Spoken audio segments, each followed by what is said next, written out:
Danos 5 minutos y te daremos las noticias más importantes en el mundo de la tecnología o te devolvemos tu dinero. Escucha Noticias de Tecnología Express, disponible en español.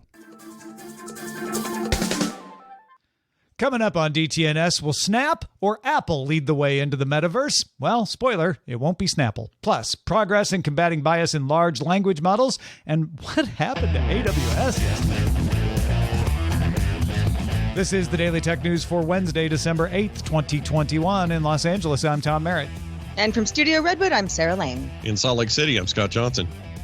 And I'm Roger Chang, the show's producer. There is a longer version of this show where we expand into longer topics and other topics called Good Day Internet. You can get that at patreon.com/DTNS. Big thanks to our top patrons, including Daniel Dorado, John Atwood, and Pat. Let's start with a few tech things you should know. Seems like it was just yesterday when we wondered what would happen. Now it's happened. Roku and Google agreed to a multi-year extension to distribute both YouTube and YouTube TV on Roku's platform. Roku's deal with Google was set to expire this month, with the YouTube TV app removed from the Roku store back in April. It literally was yesterday that we're like, this is coming. And hey, I was actually surprised. I thought they would go past the clock a couple of days, but they didn't. Good for them. Facebook launched a new professional mode for profiles, which lets profiles access the Reels Play bonus program to monetize content. Program had only been available to pages on Facebook before now. These profiles will also get access to post and audience analysts, just like a page would.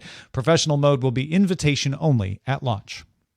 Sonos announced a new Design for Disassembly program as part of a larger effort to make its products last longer and use less energy. The program will guide development on all new speakers starting in 2023, with the company planning to use fasteners instead of adhesives to make consumer repair easier. It's unclear if this will include access to repair parts and manuals. Oh, look at that. Right to repair, getting fashionable.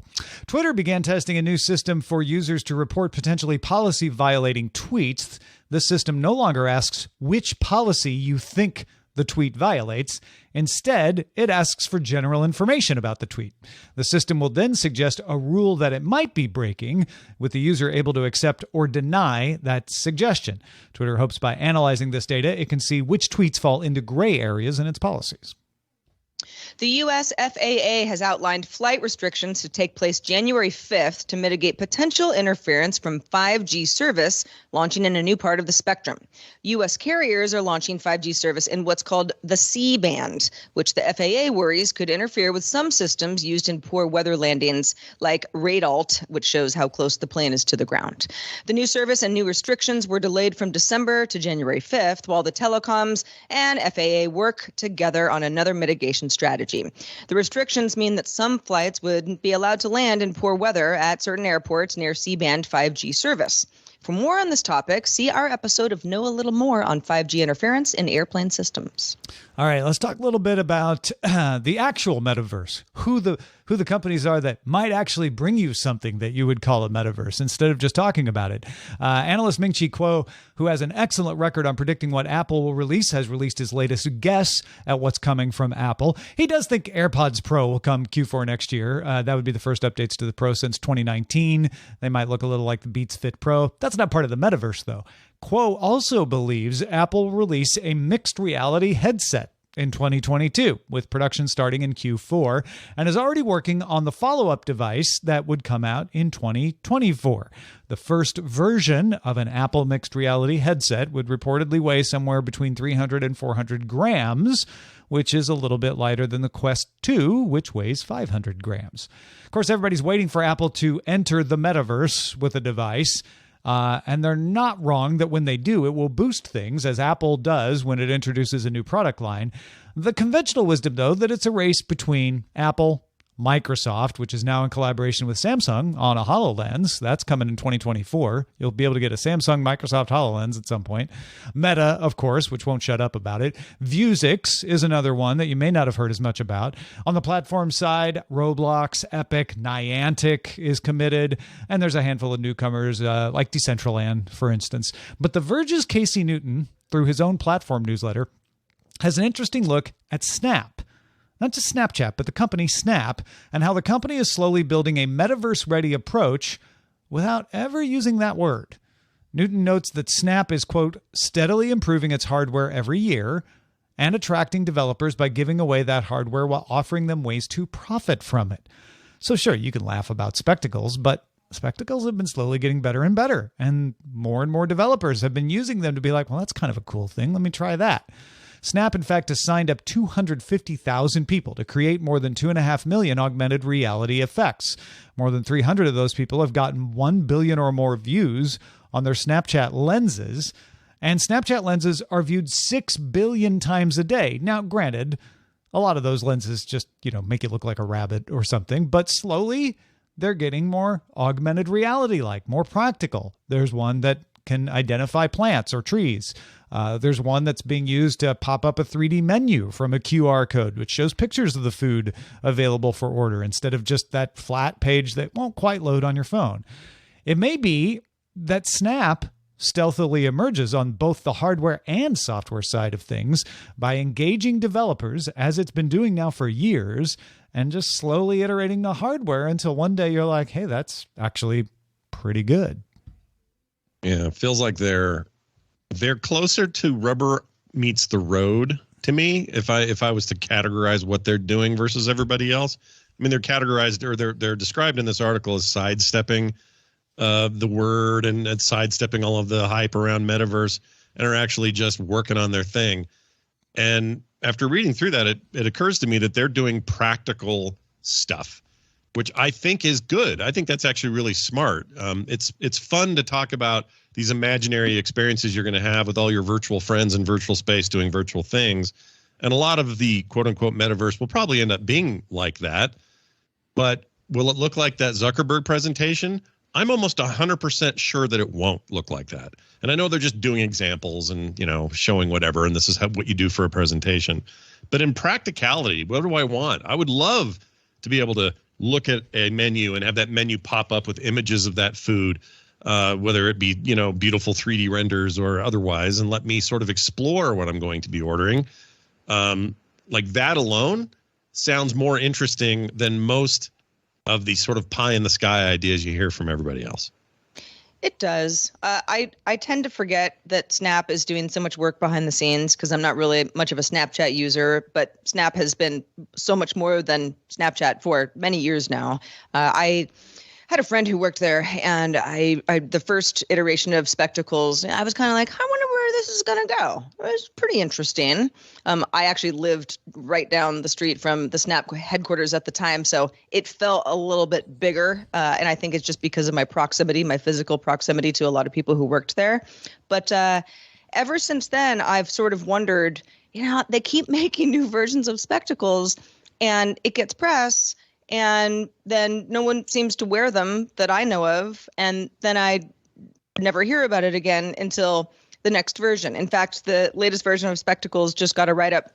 I don't remember which publication wrote it up and said, really cool, but, they overheat, battery life is still crappy, these are the things that Snap still has to deal with in order for developers to be excited enough to want to build applications based on this technology.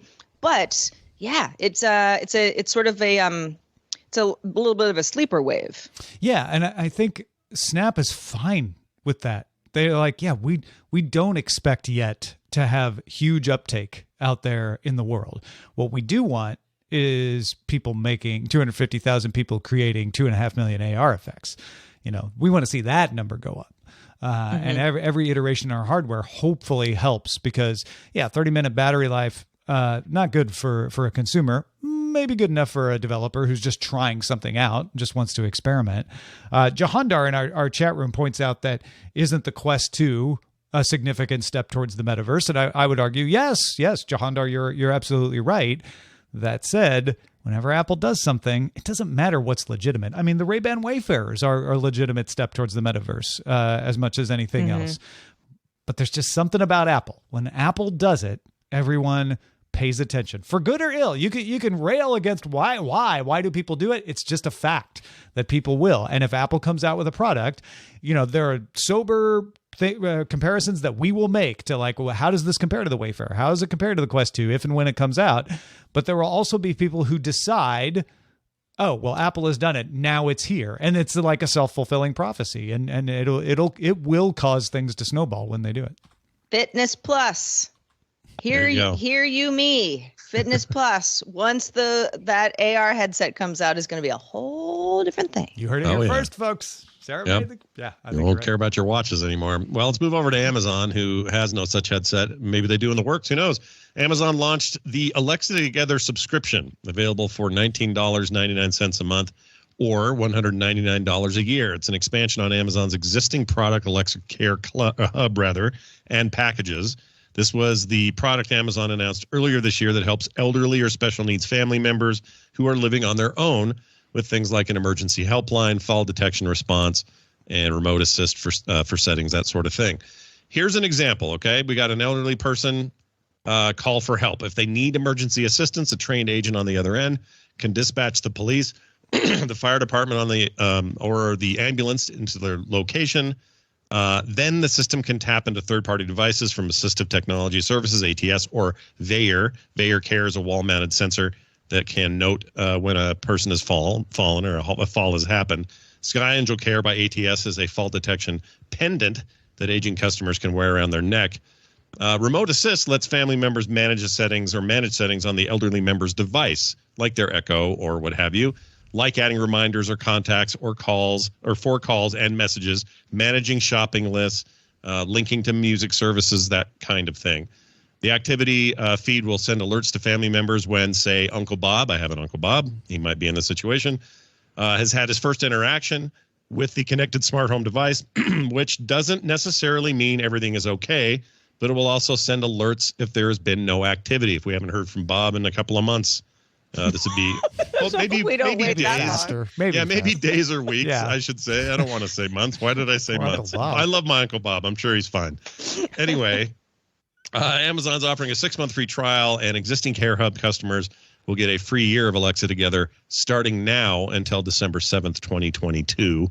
Amazon says it's working on support for multiple caregivers beyond family, like friends and neighbors. The only thing I would tack onto this is the one thing they're missing here is they don't have the 2 backups that your smartphone has, that being battery and internet. So if your Echo dies and nobody can use it to take care of this problem because the power's out, you're stuffed. If you have it happen with your internet going out, you're equally stuffed. Your phone has 2 sets of backups for that. If it's plugged in but there's no power, you still got battery, and you have internet because you got 5G when the internet's down or the Wi-Fi's down. Otherwise, I think this is great. Anytime we do anything to help the aging part of our population or those in need is good in my book. Yeah, I think this is meant to be filling in a gap. There are, and Amazon even makes these along with lots of other companies, there are medical grade versions of this that do have like cellular services built in and battery backups and everything for critical cases where it's like, oh no, you need to be able to use this. I think this is, they're not quite in a serious situation where insurance will cover something, but we just want to keep an eye on them, right? We want to know, like, man, it's weird. Usually every morning I could look at the activity feed and Uncle Bob has checked the weather and he hasn't checked the weather this morning. Maybe I'll just give him a call, make sure everything's okay, that kind of thing. It's a lot more. It's a lot better than Life. Not that, listen, Life Alert fans, you guys are awesome. Keep on keeping on. But it's always been this old joke of like, I've fallen and I can't get up, and you got to hit the little button and talk to them. And that's great and all, but I think these just gives them so many more layers. Well, it expands on that. The pendant that you were describing is basically Life Alert, right? So it's the same kind of thing, but with more features. I like the idea that you could, if you're interested as a family, you can get a 6-month trial. That's a nice chunk of time. And if afterwards it doesn't seem like it's exactly the right solution or enough, or because the whole idea is this person who needs to be monitored is still by themselves. They're not in assisted living. They're not living with the family. No family is living with them. Can that work? It's not always going to work. This is not a solution for all situations. But I think for some folks, it could be at least enough peace of mind to work and be worth the price. Well said. It really is about peace of mind. Hey, if you'd like to give us a piece of your mind, here's our email address, feedback@dailytechnewsshow.com. All right. We don't usually cover outages on DTNS because they're usually really specific and often resolved by the time that most people would hear us talk about it anyway. The exceptions are when they impact a large number of people and services, or they're particularly interesting in their technical explanation. An example of the second case was the Facebook outage on October 4th. Remember the outage? It was caused by a malformed update to how Facebook handles its IP routes. Tuesday, there was an AWS outage that had wide-ranging and sometimes intermittent or unexpected effects. So it got a lot of attention. Amazon hasn't made a clear explanation yet of what caused it, but here's some of what happened, and at least what we know so far. People first noticed the problems around 10:45 a.m. Eastern and stretched into the evening. Many big sites, including Facebook, Netflix, Disney, etc., rely on AWS, so they were affected in varying ways. Amazon's own systems also seem to have been affected, with reports of the Flex and A to Z apps, which are used to manage deliveries, Seller Central, used for managing customer orders, and the Dolphin app, used for time tracking, all being down. This is consistent with reports of motionless warehouse robots and idle delivery vans and loads of hilarious quips from people getting paid overtime to do very little or nothing at all. Multiple sysadmins reported errors connected to the AWS management console that connects access to servers for companies that use AWS. Amazon's official status page noted an impact to the U.S. East 1 region and attributed it to, quote, an impairment of several network devices there. Amazon was encouraging a workaround to log into consoles other than U.S. East 1. If the problem was specific to that data center in Virginia, it would explain some of the varying effects, like service just being a little slower. Some of that would be simply knock-on effects as loads were shifted to other data centers. The top 5 cloud service providers, that's Amazon, Microsoft, Alibaba, Google, and Huawei, hold 80% of the market. Amazon is still the largest, with about half of that market. This has caused many companies to embrace a hybrid cloud approach so that they're not reliant on one provider for everything. Even if that provider is really great, these things happen. This will obviously impact Amazon's holiday shipping, but we could guess they'll recover. You won't notice much effect, if any, within a couple of days. So might have just been a big old glitch. Just like the weather, sometimes AWS has a bad day and we all run for cover. Bad in some circumstances, but you deal and you get on with your life. Or are cloud providers getting too big to fail? Yeah, I had a grocery delivery from Amazon. I haven't ordered groceries on Amazon in more than a month, and I made the mistake of ordering it for yesterday, and it got canceled because they were like, it never got packed. It just never made it into the system because by the time they would have started packing it, they had this outage. Granted, Amazon's real good at logistics. If anybody can bounce back quickly from this, it's going to be Amazon. I'm not expecting a whole lot of disarray, but it did have a noticeable effect, and that noticeable effect kind of came in and out, right? We were joking at the beginning of the stream yesterday when we streamed live on Twitch, like, hey, Amazon owns Twitch. Are we even going to be able to stream? Oh, look, we can. So it was variable. I would not look at 49% and say, gosh, that's too much. You need to legislate against it. But I would look at this and I would think I need to have training about how to work around this because US East 1 is the default. It is a big data center, and there were reportedly ways that sites could have gone to other consoles, logged into consoles in other regions, and got around this faster, but they didn't think about it fast enough. So there's training, and then there's just hybridization, like you talked about, Sarah, just having failover systems that are like, okay, we're also on Azure, or we're also on Oracle, or we're somewhere else where we can, if one of our cloud providers does have a problem, we can switch over to that. I mean, granted, this stuff doesn't happen very often, but they are essential to the operating of the internet, and the internet is more and more essential to the operating of society.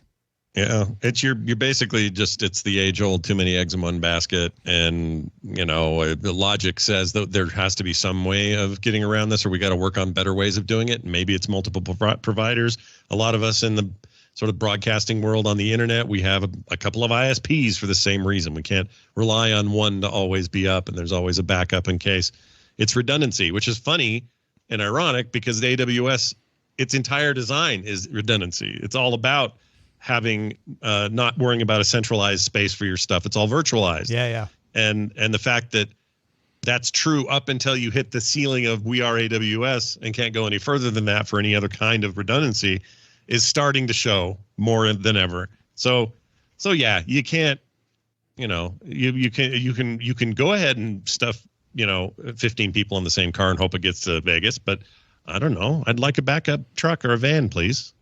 I'm trying to make a good comparison, but I can't. Yeah. No, every trip to Vegas needs to have one person alone in a separate car. That's the only way you're going to get out. We've learned anything from the AWS outage yesterday.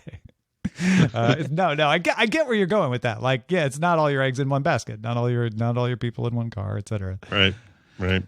One of the things I love to do on Daily Tech News Show is keep us all up to date on the latest terms and the latest trends in technology. The real ones, not the hashtags that are trending that day, but things like large language models or LLMs.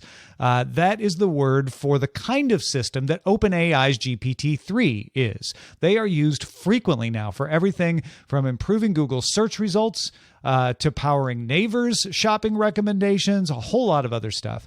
And while they are impressive, they also have limits, including failing tests of logical reasoning, as well as replicating the biases and bad language found in their inputs.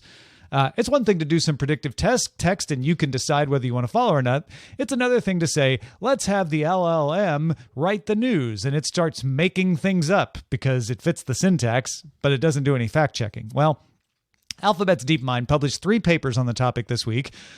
In one, DeepMind talked about building a language model with 280 billion parameters named Gopher. Kind of a throwback name on the internet. I kind of like that. If you don't know, parameters are a shortcut to estimating a model's power. Basically, the more parameters, the more powerful. GPT-3 has 175 billion parameters. Microsoft NVIDIA's experimental Megatron that they just announced earlier this year has 530 billion. Gopher's right there in between with 280 billion. DeepMind studied how much Gopher improved by getting larger. They found that sentiment analysis and summarization capabilities definitely got better. But problems like bias, stereotyping, and misinformation, in other words, just making up stuff, were not improved as it got larger. To solve those problems, DeepMind believes the models need additional training from actual humans to kind of spot when this is happening and try to figure out why the model is doing that. DeepMind also, though, understands that size isn't everything and released Retro, which stands for Retrieval Enhanced Transformer. This model only has 7 billion parameters, but DeepMind claims it can outperform neural networks that are 25 times as big, including Gopher. To be good while being that small, Retro uses an external database. So the model is trained on creating sentences, but the database has 2 trillion passages of text that Retro can compare what it was gonna come up with and go, well, wait a minute, that's better. I'll use that instead. It also searches the database for refinements, making that predictive text better.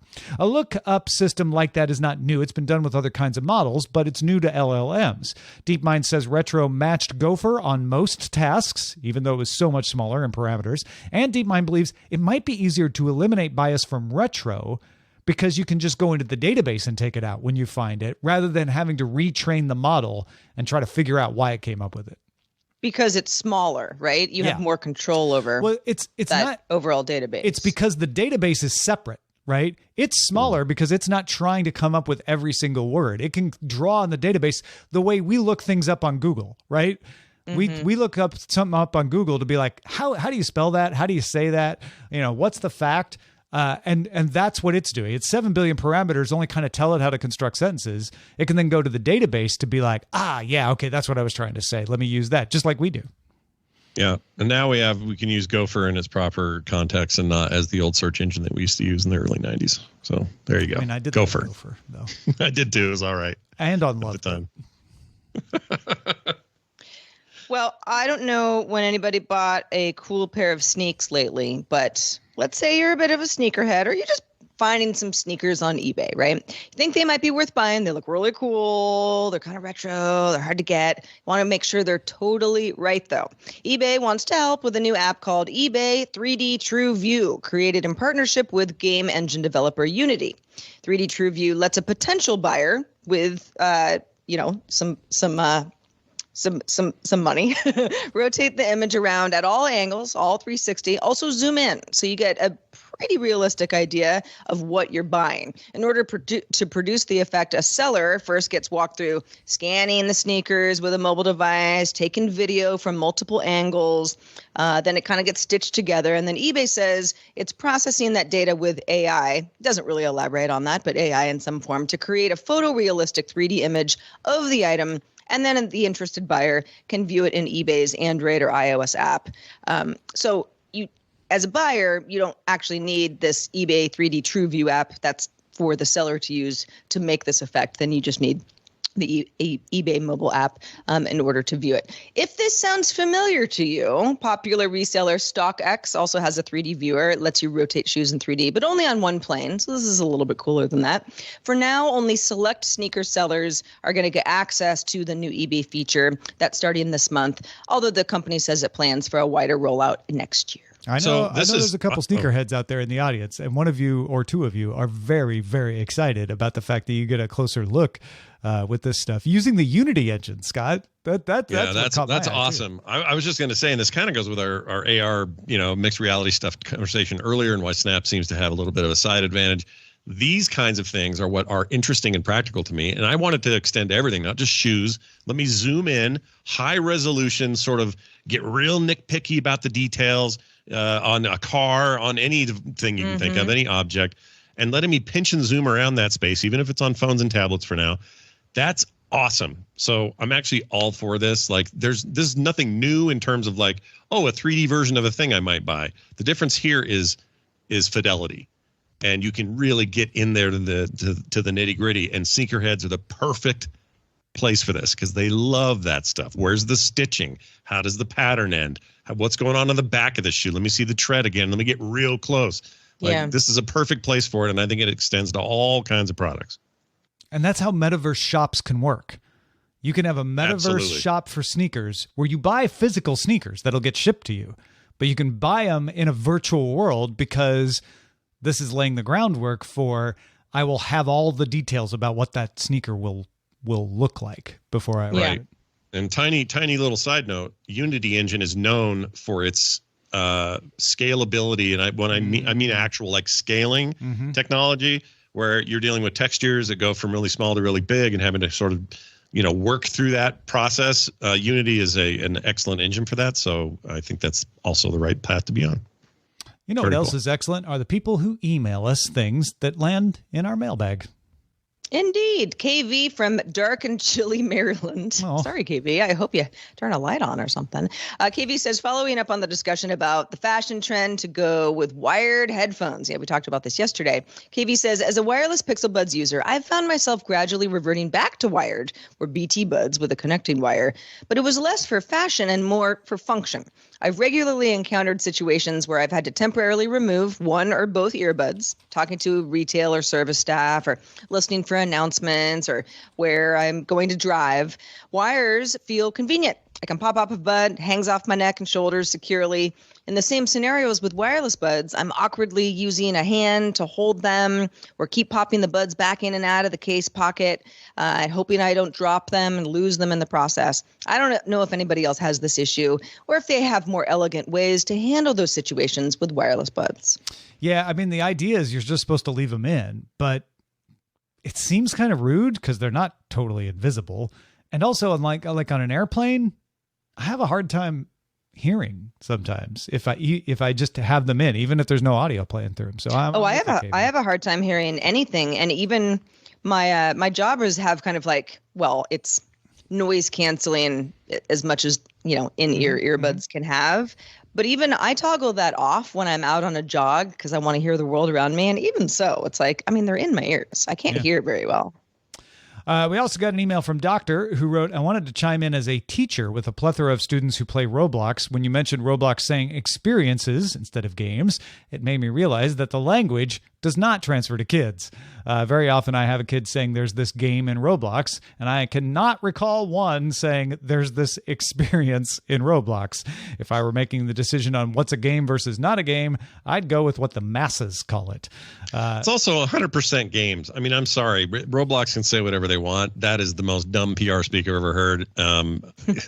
It is 100% a collection of games. It's not about whether it's a game or not in your eyes. It's about whether this qualifies as a game the way Apple prohibits you from redistributing it.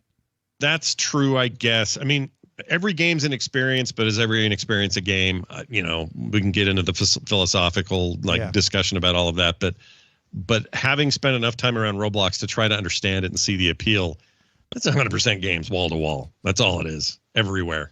Like all Roblox is. Otherwise, kids wouldn't be there. They're not going to go. They don't go for experiences. They go for gamified experiences, and that's what they stay for. If it was just, ooh, look at the pretty tree, that's an experience, but they're not hanging around for that. They're out of there. Anyway, I may seem passionate about that, but Roblox is crazy, man. There's some stuff going on over there. Well, if you have passion, even 50% of Scott Johnson's passion, we would like to hear about it. Send us an email with your thoughts and get it off your chest. Feedback@dailytechnewsshow.com.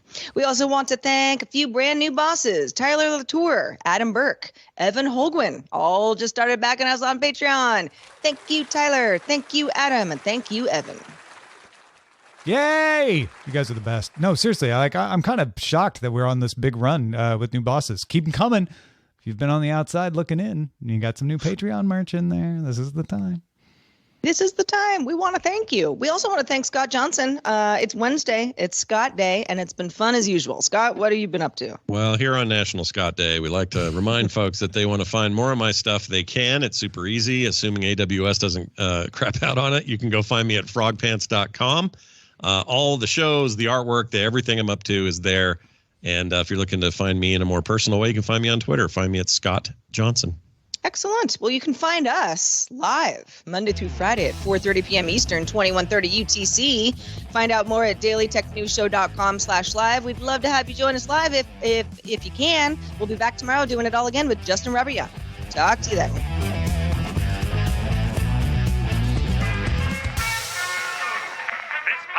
Is part of the Frog Pants Studios Network. For more information about this and other shows, visit frogpants.com. Audio programs so good, it's like you're there. Diamond Club hopes you have enjoyed this program.